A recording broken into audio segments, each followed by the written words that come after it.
Salut, c'est Trado. Je suis content de vous retrouver pour la mise à jour de l'indice parisien au programme, l'analyse en préparation de la séance de mercredi, quelques plans de trade, le suivi de mon trade, les news. Je vous retrouve de l'autre côté.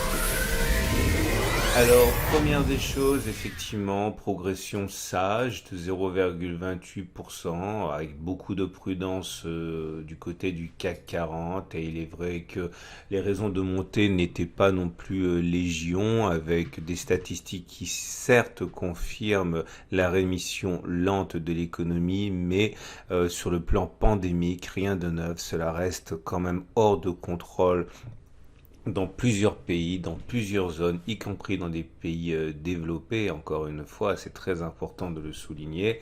Et dans ces conditions, eh bien, la progression est assez timide. Et on se retrouve avec une kyrielle de choses à aborder. Tout d'abord, vous remarquez, on est sorti du canal qui était ici, qui a accompagné tout le mouvement de baisse, hein. On a vu qu'on pouvait le voir à travers la rupture du canal sentinelle du RSI, hein. Je vous le montre rapidement. C'était ici. Alors, souvenez-vous, hein, je fais les choses un petit peu à l'envers parce que c'est important pour comprendre. Voyez, on est sorti du canal sentinelle qui avait été tracé de la même manière sur le RSI qu'il l'avait été sur les cours, et cela laissait augurer la possibilité d'avoir un sort similaire pour l'indice lui-même. C'est important de le savoir. Donc ça, c'est fait. Normalement, à présent, vous savez comment ça fonctionne. L'objectif, c'est de prendre la hauteur du canal, de le reporter au-dessus du point de cassure, qui était donc ici. Et normalement, encore une fois, c'est-à-dire statistiquement, on devrait aller chercher un contact avec le haut de ce nouveau canal tracé par translation, hein, sur le canal précédent. On a d'autres éléments à prendre en considération. Tout d'abord, le fait que le rebond sur le support mineur des 4691-4784 se dessine, hein. Nous sommes bien actuellement avec une deuxième clôture positive, hein, depuis qu'on a rebondi, hein, sur ce niveau des 4784.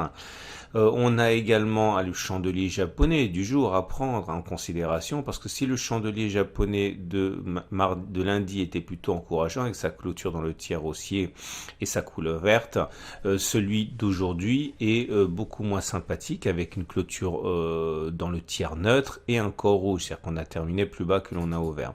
Ça va être intéressant pour la suite, on verra plus tard.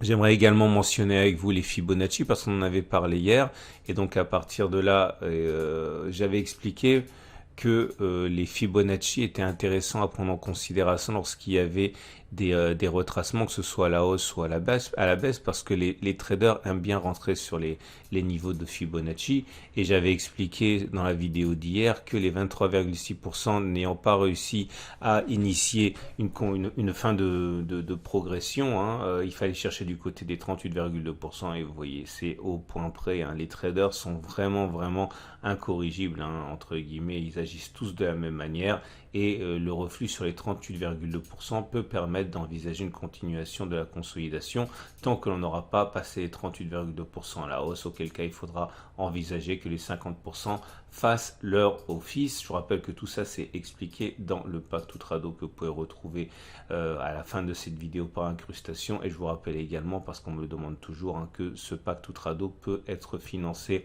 à 100% par votre compte personnel de formation, auquel cas il ne vous coûtera absolument rien.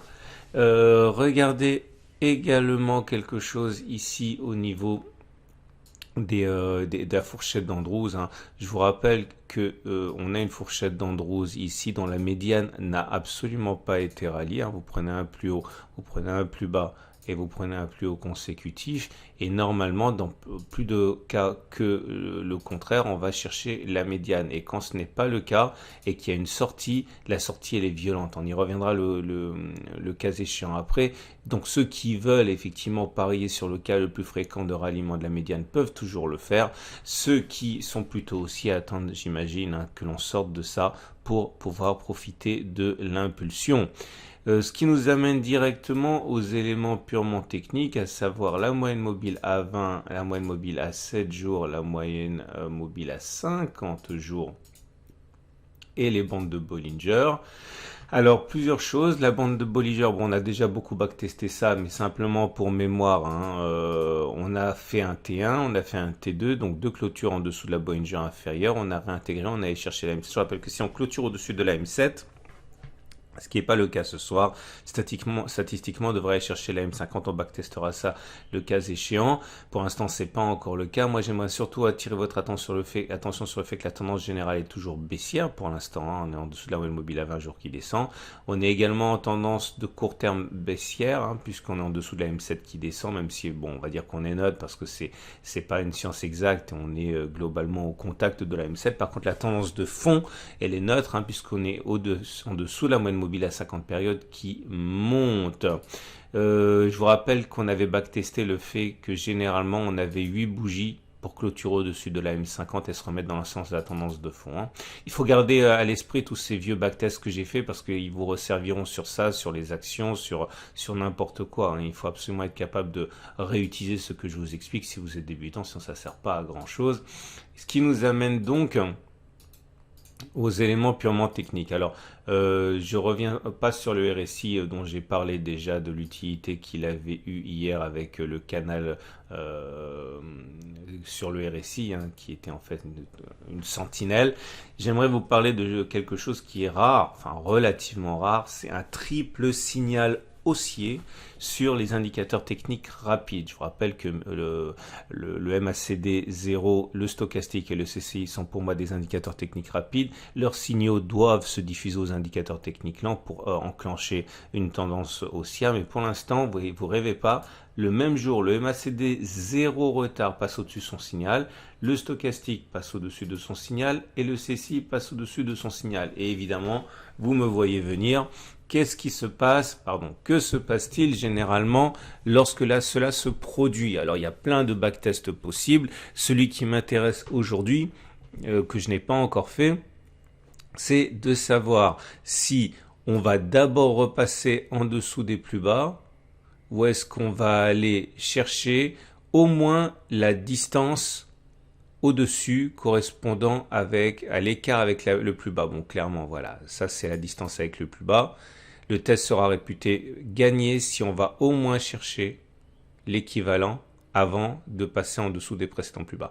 Donc, pari perdu, pari gagné. Ok? Et c'est parti. Alors, attendez, je vais enlever ce dont on n'a pas besoin. Donc, première occurrence, ici, c'est gagné. Je l'explique une fois. Hein. Voilà, le signal a été donné ici. Vous voyez, les trois indicateurs techniques rapides ont donné leur signal en même temps, de manière conjointe sur cette bougie. Et vous voyez, on allait très très très haut, beaucoup plus haut, et bien avant d'avoir testé les plus bas le précédent creux. Nous avons un autre succès ici, donc deuxième succès, troisième succès. Et là, un échec que je vais développer pour vous, simplement pour l'exemple. Vous voyez, le signal a été donné ici. Et vous voyez qu'on est allé chercher plus bas que le précédent creux avant d'aller beaucoup plus haut. Mais vous voyez, on est allé beaucoup plus haut. Hein. Bon, ça va aller plus vite maintenant. Un deuxième échec, un troisième échec, un succès, deux succès, un échec. Et puis, nous avons un autre succès, ici. Un deuxième succès, un échec, un deuxième échec, un échec, un succès, un deuxième succès, un troisième succès, un échec, un quatrième succès, deux échecs consécutifs, un succès, un deuxième succès, voilà. Et au bout de 22 occurrences qui n'ont aucune validité hein, au niveau de la conclusion puisque c'est trop léger pour faire une conclusion générale à partir d'un échantillon aussi réduit, on arrive à la statistique selon laquelle 60% des occurrences sont favorables à mon test. Autrement dit, ça fonctionne plus souvent que ça n'échoue. Est-ce que ça veut dire qu'il faut spéculer à la hausse en espérant que l'on aille chercher au moins une distance équivalente à la clôture du jour, moins les plus bas, mais cette fois-ci au-dessus. Non, vous ne pouvez pas faire ça parce que vous ne savez pas à quel moment vous rentrez. Est-ce que vous attendez une consolidation? Est-ce que vous achetez tout de suite? Vous ne savez pas à quel moment vous sortez. Est-ce que vous sortez avec une clôture en dessous des plus bas, une touchette avec les plus bas? À quel moment vous prenez vos profits? Bon, bref, tout ce que vous savez en termes d'analyse technique, pour l'instant, c'est qu'il est plus probable que l'on aille en haut que en bas. Ok, à terme. Maintenant, ça ne veut pas dire que demain ça va baisser ou que ça va monter. C'est autre chose qu'il faudrait backtester. Donc, ce qui nous amène à l'Ishimoku. Et l'Ishimoku nous dit la chose suivante. Alors, merci Papytrade et les autres qui m'avaient signalé que ma configuration avait encore bougé pour mon nuage. Hein. Et effectivement, on est sorti du nuage hier. Ça change pas grand-chose parce qu'on est toujours en tendance neutre, hein, puisque le nuage n'a pas d'orientation. Mais c'est en tout cas mieux parti, on va dire, puisqu'on est au-dessus du nuage. Mais attention, tendance de court terme baissière en dessous de la Tenkan, tendance générale baissière en dessous de la Kijun, tendance générale, tendance de fond plutôt neutre, on est au-dessus du nuage. Mais c'est pas ça qui m'intéresse. Ce qui m'intéresse, c'est, vous le savez très bien, mon oblique ici.